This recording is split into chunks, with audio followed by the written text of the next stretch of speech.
우리 주 예수 그리스도를 변함없이 사랑하는 모든 자에게 은혜가 있을지어다라는 에베소서 6장 24절의 축복과 간구는 하나님을 의지하며 살아가기 때문에 고통을 받으며 그럼에도 불구하고 하나님의 말씀으로 이 땅을 살아내고자 하는 사람들을 위한 것이라고 할 수 있습니다. 하나님을 의지하고 사랑하며 사는 사람에게 최고의 축복은 하나님께서 이루시는 일들을 바라보며 그 일을 통해 드러난 하나님의 영광을 즐거워하는 것입니다. 그때 그의 마음에는 하나님께서 인정하시는 온유함이 있습니다. 저는 그때가 하나님을 신뢰하기에 참고 인내했던 고통에 대해 보상받는 때라고 생각합니다.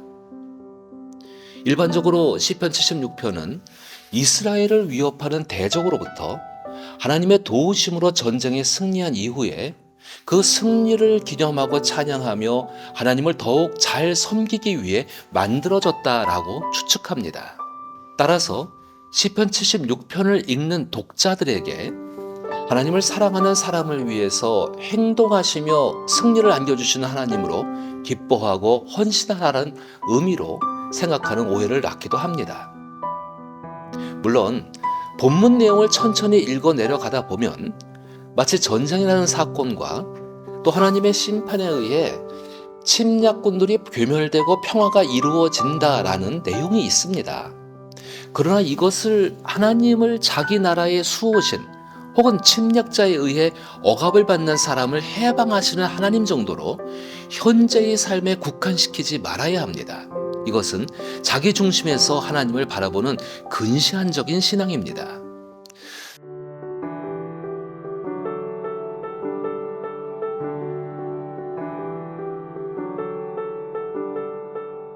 저는 오히려 시편 76편은 하나님께서 완성해 가실 하나님의 나라를 말하고 있다고 생각합니다.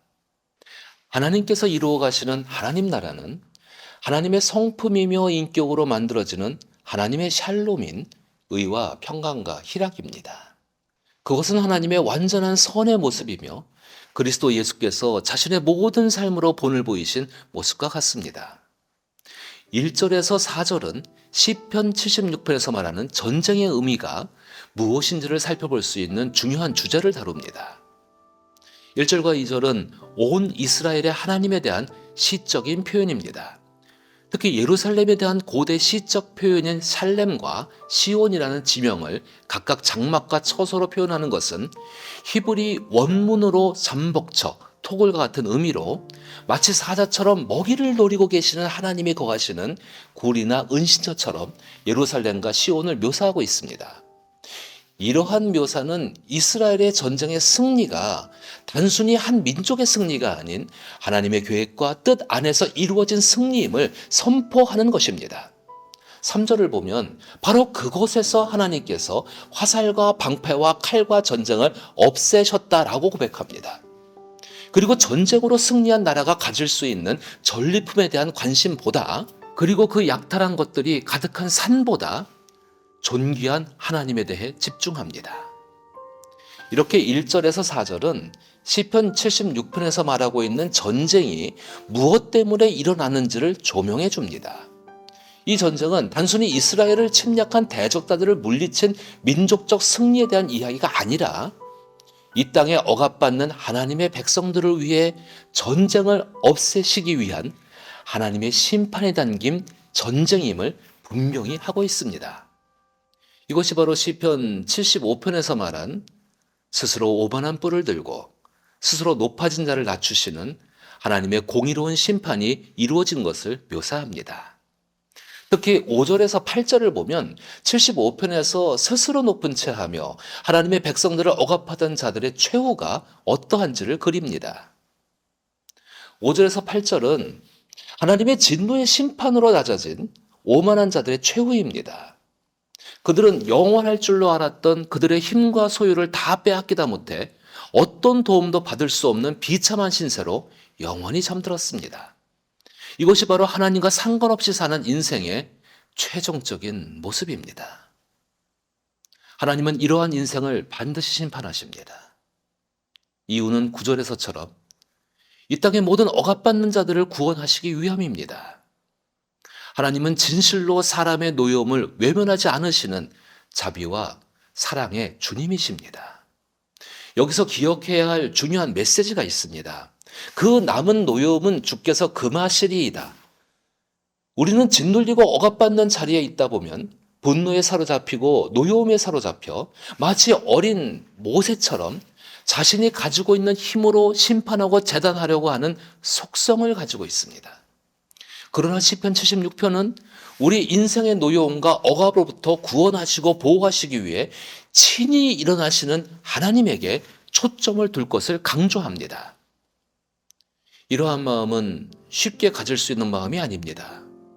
저는 이같이 말하는 시인은 하나님을 경외하고 하나님의 교훈을 자신의 삶에 가장 중요한 가치로 삼고 살아가는 하나님께 운명을 건 사람이기에 가능한 경험이었다고 생각합니다.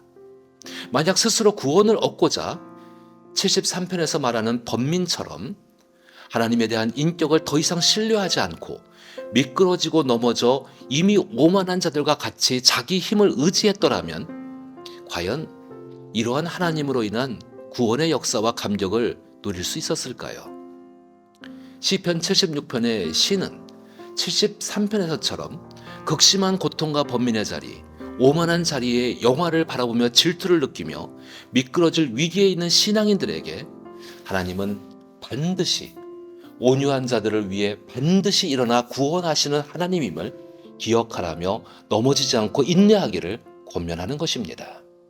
그리고 11절에서 12절의 말씀처럼 흔들리지 말고 마땅히 경외할 분에게 우리의 마음과 생각을 지킬 것을 요구하며 시시때때로 이스라엘을 침략해서 억압하고 종노릇 시키려는 오만한 자들을 언제든지 하나님이 일어나셔서 길을 꺾으실 것이니 흔들림 없는 신앙으로 살아갈 것을 강조하며 시편 76편의 노래와 기도는 맞춰집니다. 이렇게 시편 76편은 하나님의 승리와 하나님의 심판을 동시에 말합니다. 사람의 입장에서 볼 때는 이런 하나님에 대한 묘사가 최선 혹은 최악으로 느껴지기도 합니다. 그러나 하나님께는 승리와 심판이 모두 같은 것이며 동전의 앞뒷면 같은 하나님의 공의로운 성품입니다. 그것은 하나님의 성품과 인격의 완성인 하나님의 선을 이루시기 위한 하나님의 지혜이기 때문입니다. 그것을 나타내는 표현으로 시편 76편의 9절에서는 온유한 자를 구원하시려고 심판하러 일어나신다라고 묘사합니다. 우리는 간혹 신앙생활을 하면서 많은 오해에 빠지기도 합니다. 전쟁에서 승리하시는 하나님의 인격을 하나님을 사랑하고 하나님 뜻에 순종하는 자들을 위한 하나님의 서비스적인 차원으로 하나님의 승리를 이해하는 값싼 이해입니다.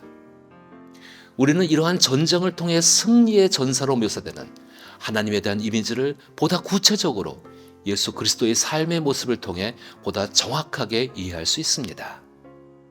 9절에서 온유한 자를 위해 일어나시는 하나님처럼 예수님은 스스로 온유한 자라 칭하시며 예수님을 따르려는 자들에게 온유의 명예를 매라고 말씀하십니다. 예수님은 스스로 구원할 수 있다고 여겼던 사람들, 그리고 당시 600개가 넘는 율법 조항으로 인해 정죄의 무게를 감당하지 못해 억눌려 살아가는 사람들에게 쉼을 주겠노라고 말씀하시며 예수님의 온유함과 겸손의 멍에를 배우라고 말씀하십니다. 그렇다면 예수께서 말씀하시는 온유는 무엇이며 시편 76편에서 말하는 온유한 자는 누구일까요?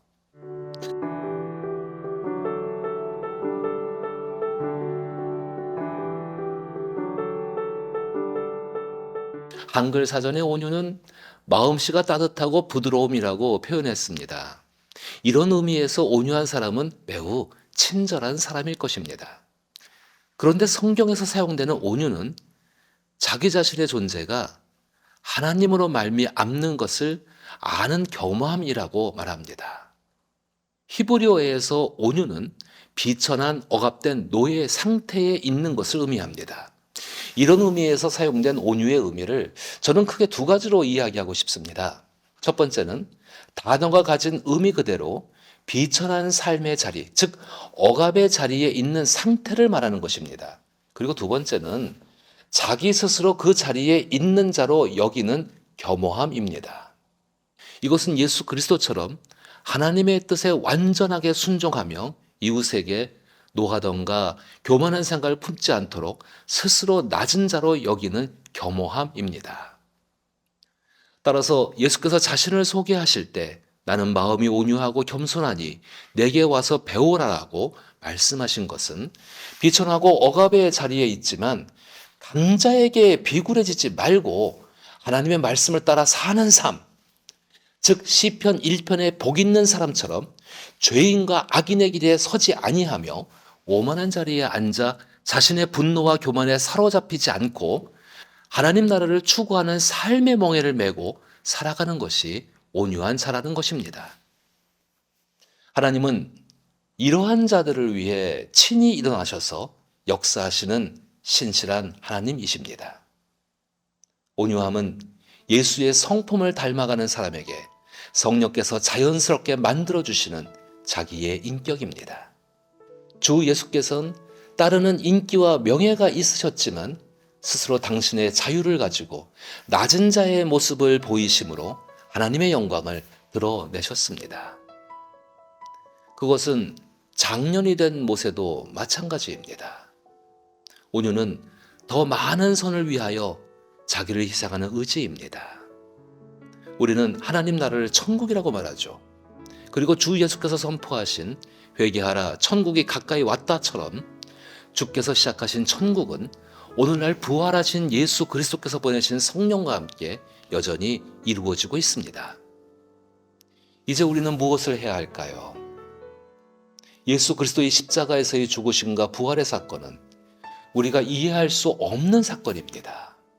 우리는 하나님께서 행하신 사건을 알고 믿을 뿐입니다. 그 사건을 알고 믿는 사람이 바로 그리스도인입니다.